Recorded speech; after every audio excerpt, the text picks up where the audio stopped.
After a 1-week experiment with keto, I definitely found that I wasn't hungry during the day. I wasn't necessarily craving carbs or sugar, but the thought of living a life without a well-balanced diet just didn't feel right to me. And especially on days when I'm lifting heavy muscle groups that I want to grow, like glutes and legs, I feel like I need to eat carbs. It just goes against everything I've been taught not to eat any carbs. Today I train legs, so we're going to have a grain bowl for dinner. I'm cooking it with organic farro.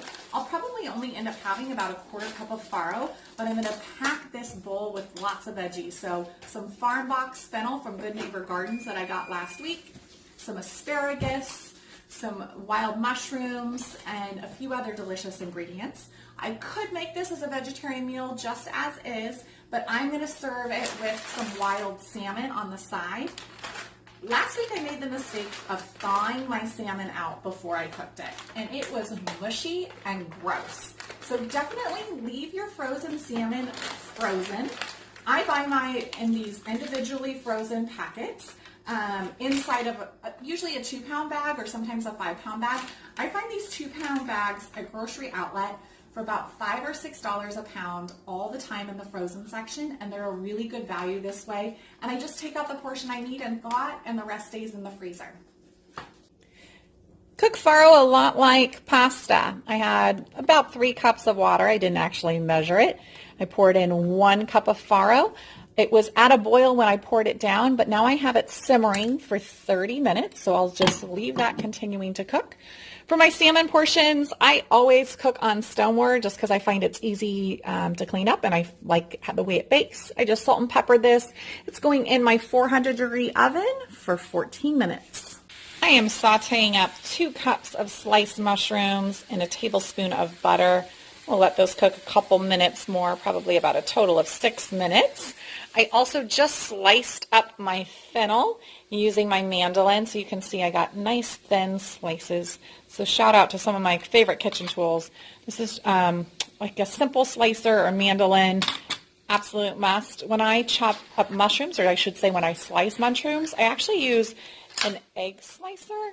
I've used this to slice eggs maybe once ever, but this is how I always slice up my mushrooms. Okay, go ahead. At the grocery store today, my assistant was asking about how we eat garlic, because I don't think he ever noticed that he ate garlic before. Can you squeeze it harder? It takes a lot of muscles. So we are squeezing 2 cloves of garlic into the remaining mushrooms. That might need a second hand, huh? Yeah. Here, let me show you how we do it. While the muscles, oh, I don't even have enough muscles for that one. There we go. Push it through, and I'll scrape the end off. But that's how we cook garlic. I also am slicing up the asparagus. You probably have heard this trick before, but you want to snap it wherever the asparagus breaks. You'll instantly get rid of the tough ends, and you'll see some of these are pretty long. Some of them are a little shorter. I usually go through and snap every single one. Well, that means the fish is ready. Oh, let's not touch it with our fingers. All right, good. Go wash your hands, buddy. So how does the garlic smell in the pan? What do you think it smells like?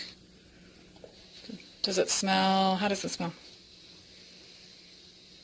I don't really smell it. You don't really smell it? How about on your fingers? Can you smell it on your fingers? It's kind of gross, huh? Yeah. Yeah, we try not to touch garlic with our fingers in the future.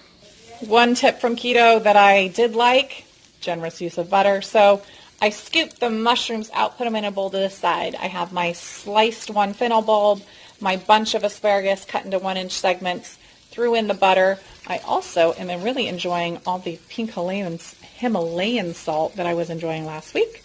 So I'm going to sprinkle on a teaspoon or so of Himalayan salt onto my veggies. Asparagus is done cooking. I've stirred it together with the mushrooms. So pretty much everything I do in my house is deconstructed. You can see I drained the farro. I will have about a 1/4 cup for my portion. My little guy, I'll probably give more. I always serve everything deconstructed for him so that he can choose what goes on his. But for mine, it will get topped with some chopped fennel, some chopped green onions, some lemon zest, some Parmesan, and some slivered almonds. And his will be a slightly different deconstructed version. Here's the difference between my plate and his. Mine has a 1/4 cup of farro, a quarter of the portion of the veggies, some salmon topped with fennel fronds, spring onions, Parmesan cheese, and lemon zest. His has also a quarter cup of farro topped with a ton of Parmesan cheese, some veggies off to the side, and a generous portion of salmon. That's the kiddo version. Hi.